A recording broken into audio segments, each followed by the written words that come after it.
It's national meets regional. It's Sidewalks Entertainment, the long-running celebrity, music, and art series. Join us for a new path to arts and entertainment. I don't get it. What don't you get, Tommy? The title, Walk Like a Man, So? as opposed to what, a woman? No, it's for boys, Tommy, teenage boys. We're telling them to act like men. Instead of like girls. Yeah, instead of like boys. Come on, why are you doing this? Hey, Miss Congeniality, it's a metaphor. It's an anthem for every guy who's ever been twisted around a girl's little finger. And if I'm explaining that to you, we're in trouble. Walk like a man. Take one.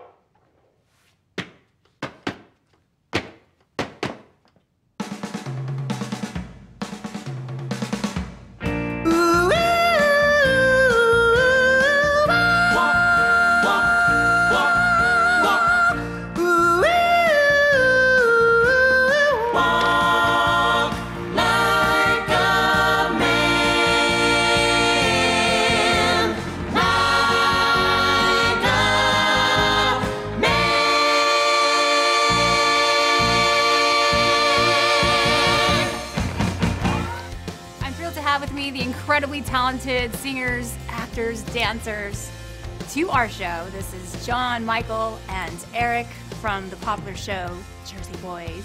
How are you guys? Thanks for being with us today. We're great. Happy to be here. Yeah. So excited to have you guys here on Sidewalks. Cool. And I wanted to start off with, if you guys could teach me, and welcome to Sidewalks, an accent, a New Jersey accent. Can you say welcome to Sidewalks? Welcome to Sidewalks. Welcome to Sidewalks. Yeah. Hey. That's not as good as happy like. Welcome to Sidewalks. I want to welcome your mother to Sidewalks. That's right. There you go. I love it. I mean, really, what is the difference between the New York accent and going across the Hudson? Oh, well. If you guys can tell me. They all sort of blend. You know, the Bronx and Manhattan, and then going into Jersey. I mean, it all sort of sits in the same general area, but it's funny the differences, and I don't even know, and I'm from New York, and I don't know if I can pick these things out, because, but Jersey people will say, that's not a Jersey accent, that's a Bronx accent. Like, how could you tell? How do you know? It's all the same. I'm stumped on that one. Yes, it's like a relaxed jaw, and just not caring about the, you know. Forget about it. That to me sounds much more Jersey than New York. Forget about it. You're still a little too peppy and pleasant to be from the East Coast this morning. I have to give them the finger or something. That's right. Well, okay, so you guys are no strangers to theater and to the stage. I want to know, can you tell us a little bit about when you got started and where did you get started as actors? Oh, wow. I'm born and raised in a small town in Alberta, Canada. So population 5,000, rural Alberta, cows, oil fields. And you sort of had the choice to get into, you know, basically hockey or hockey. And I chose theater randomly. And just kind of fell into it, and then eventually moved out to Toronto and took a music theater class or two at Sheridan College for 3 years and graduated, and that's sort of how I got into it, kind of fell into it. I just always gravitated toward acting. When I was a little kid, my favorite movies were Tootsie and Amadeus. Oh, wow. And I loved like Tom Hulce's character of Mozart, and both of them were rebels, had real problems with authority, and I kind of fantasized that I would grow up to be just like that. Wow.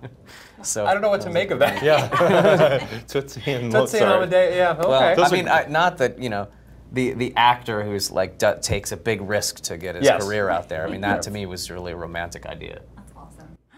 Well, I was a big sports jock. No, hardly. I grew up in Manhattan, and I was, you know, a weird, out there, only child, kid with a lot of energy, and my mother and father sent me to theater camp, and it was, you know, it was this place called Stage Door Manor, which was up in the Catskills, and if you've ever seen that movie Camp, it was the basis for that. Oh wow! And I started there, and I've been doing it ever since. Wow. And then who taught you how to sing and dance is what I'm trying to figure out here, because you have a crazy, amazing voice, and you can go so high. No one ever taught me how to sing. I just always was doing it ever since I was a little kid. And the only time I ever really trained as a singer was when I got the role of Frankie Valli to do the stage version of it, and knew that I had to sing like that 8 shows a week. And so then I trained with a really great voice teacher who actually ended up training Vincent Piazza for our movie, and it's just so that I could, you know, keep my voice. Yeah. She also worked with John Bon Jovi, didn't she? And Annie Lennox, Katie Agresta is her name, works a lot of rockers. So that's the only time I ever studied. Incredible. Well, and do you remember the first time when you auditioned? I mean, for the stage, and then what was it like for the film, the audition process? Yeah. It was I think it's all blurred together because it's a lot of years. I mean, for me, it was in New York. I was 20 years old when I first auditioned for Jersey Boys. And what I remember was Des McAnuff, the director, after the audition said, "All right, we're giving you a call back, but you got to work on your accent." I said, "What's wrong?" He's like, "You sound like you're from Boston." Oh, wow. What? All right. And that a week later, I had the job. And then 8 years later, Clint Eastwood called. Crazy. Yeah. My first auditions for the Broadway show, the original cast, they built it out in California at La Jolla Playhouse. I didn't get that one, but I was like way down to the end as they ended up casting a California guy. Then a year later, they brought it to New York, and I was in auditions again, about 6 auditions, and got it when it counted. So I was very happy for that. But then when the movie came around, I had been gone from the original Broadway productions for a few years, and I got invited back and decided to go back for a little while. At precisely the same time, Clint Eastwood got attached to the movie. So he was able to see me on stage on Broadway. He saw a Sunday matinee. I met him after the show. We said a few words after that, and then the next time I saw him was on his set. So that performance, I didn't even know, was my audition. And there you have it. I auditioned for the stage production a long time ago in 2008, and they originally sing me for Bob. I think because I have classical piano on my resume. Interesting. And I made some calls and made sure that didn't happen. Right. So he, Tanya Harding, but I actually went online and was doing my research, and I said, you know what? I look a lot like Nick Massi, that character, as opposed to Bob Gaudio, and I have a bit of scruff, and I sing bass. And so I said to my agent, just send me the sides just in case. And so I did that initial audition, and they sort of stopped halfway through, and they said, don't worry, I'm just looking at you. I think we want you to audition for somebody else. And they said Nick Massi. And I thought, good thing I had those sides early. So that was my initial. And then similarly to John, Mr. Eastwood saw me in San Francisco and then called me in for an audition a couple weeks later. And then again, a couple weeks after that audition, I booked the movie. There so you go. Crazy.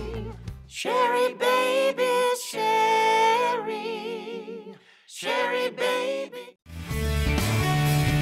It's national meets regional. It's Sidewalks Entertainment. The long-running celebrity,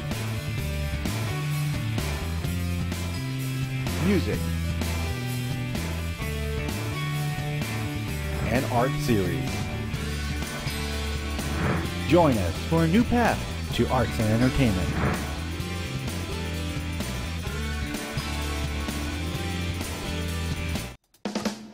Who loves you, pretty baby?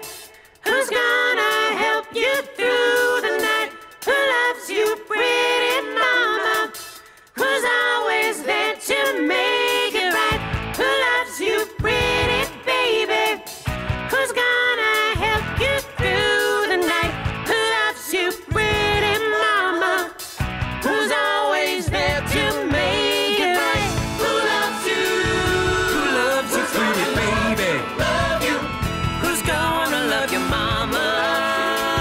Who loves you, pretty baby?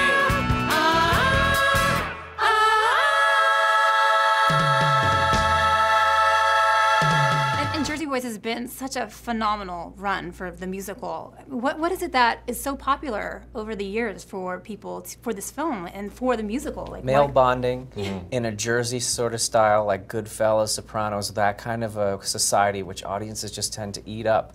But then these are the singing Sopranos. I mean, it's it's a Jersey Italian, like Italian American working class story with a bunch of infighting and guys that saying the F word, and but they created these great songs. Right. And working with Clint Eastwood, what was that like? Unmatchable, yeah, unprecedented. Wonderful I mean, experience. just the best thing that you could possibly do. He's in your your career. friend. Yeah. I mean, and one of the most formidable directors in Hollywood, and yet you know he's on your side, and he's an actor first, so he knows everything that you could think, and all the doubts you might have, he's experienced them in his career. He's a real friend. And then going from stage to film, what do you prefer, performing on stage or doing film? Oh, Both, I think, are fantastic. Yeah. But you know what? It's like I feel like I've caught the bug. You know, Me too. I really want to try this out because it's Nothing like a live audience, but there's also nothing like getting really deep inside each intricate moment of your character's life on camera, and then moving on to some other part of your character's life the next day, and then seeing how your director puts your story together. Because on stage, we're responsible for telling the story over 2.5 hours. We can't stop. It's a 2.5-hour take. I like breaking the character down into little pieces. It's really fun. It is. That's great. Well, we have to go, but if you can sign us out with your jingle. Okay. Thank you for watching Remind me. Sidewalks. Thank you for watching Sidewalks. Sidewalks. Thank you Thank you for for watching. Thank you for watching. Thank you for watching. Thank you for watching. Sidewalks. Oh, we didn't get a key. No, let's do it again. No one will see this movie now. Sidewalks, sidewalks, sidewalks. Right? Sidewalks. Sidewalks. Sidewalks. Woo! All right. That's awesome. Thank you. We'll That work on that. was awesome. Come back. You guys have to Come back and see to us again? Sidewalks. Yes, All right. please. Anytime. We'll work on it in the meantime. Thank you so much, guys. You guys are a pleasure. Yeah. Thanks. For more full-length celebrity interviews, visit sidewalkstv.com.